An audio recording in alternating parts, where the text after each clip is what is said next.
Family તમારું સ્વાગત છે ફૂડી કિચન બાબામાં। આજે આપણે બનાવીશું જીરા પરોઠા ઘઉંના લોટના। તેના માટે ઘઉંનો લોટ લઈ લીધો છે આ રીતે મેં। તેમાં થોડું આપણે આ રીતે જીરું એડ કરી દઈશું, થોડું મીઠું નાખી દઈશું,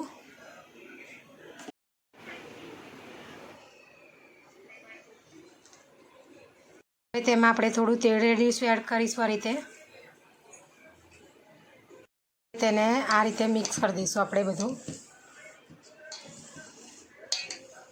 આપણે લોટ બાંધવાનો છે, બહુ ઢીલોય નહીં ને બહુ કઠણ નહીં, મીડિયમ બાંધવાનો છે। આપણે ભાખરી બનાવીએ તે રીતે તેમાં થોડું થોડું આપણે પાણી એડ કરીશું આ રીતે। તેનો લોટ બાંધી દઈશું આપણે। આ રીતે આપણે લોટ બાંધી દીધો છે। હવે તેને આપણે થોડું તેલ નાખીને મસળી કાઢીશું ફરી આ રીતે,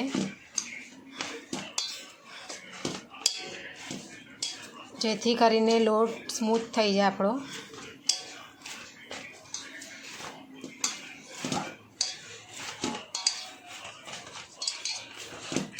હવે તેને 5-10 મિનિટ માટે આપણે રેસ્ટ આપીશું। આ રીતે તેને ઢાંકી દઈશું આપણે 5 મિનિટ રહી અને આપણો લોટ આ રીતે જો સેટ થઈ ગયું છે। હવે તેને આ રીતે થોડી મસળી કાઢીશું હાથની મદદથી।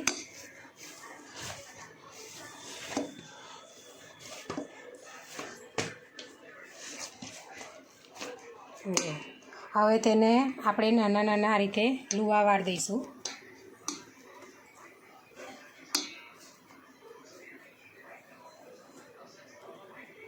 આ રીતે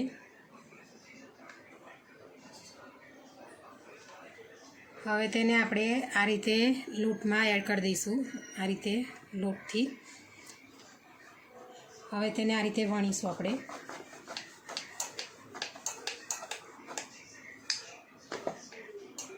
જો આ રીતે હવે તેને આપણે તેલ રીતે આ રીતે તેલ મારી દઈશું થોડું।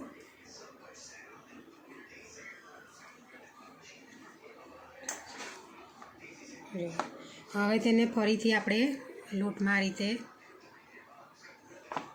થોડું ભભરાઈ દઈશું લોટ આ રીતે ઉપર। હવે તેને આ રીતે ફોલ્ડ કરી દઈશું। જો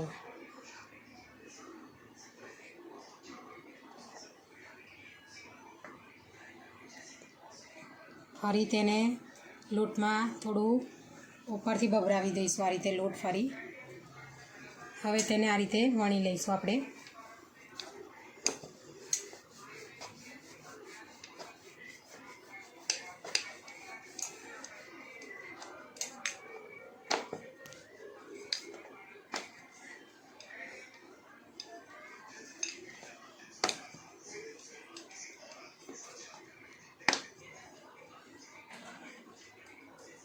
જો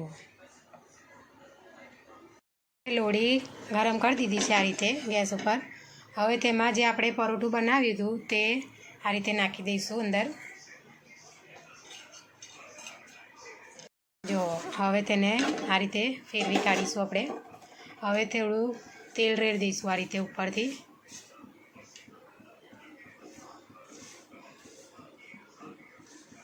જો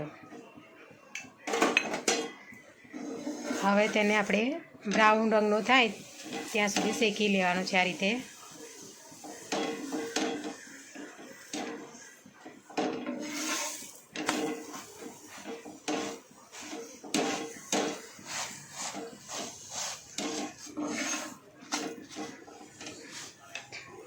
આપણો પરોઠો બનીને રેડી આ રીતે થઈ ગયો છે।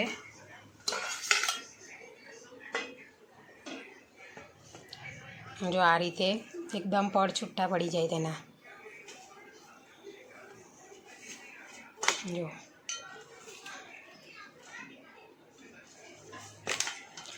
આને તમે કોઈ પણ પંજાબી શાક સાથે ખાઈ શકો છો।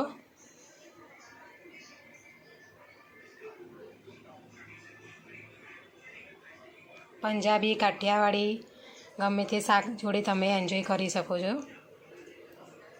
જો हमारी वीडियो तमने पसंद आई हो तो लाइक शेयर सब्सक्राइब करवानुं भूलता नहीं। Thanks for watching.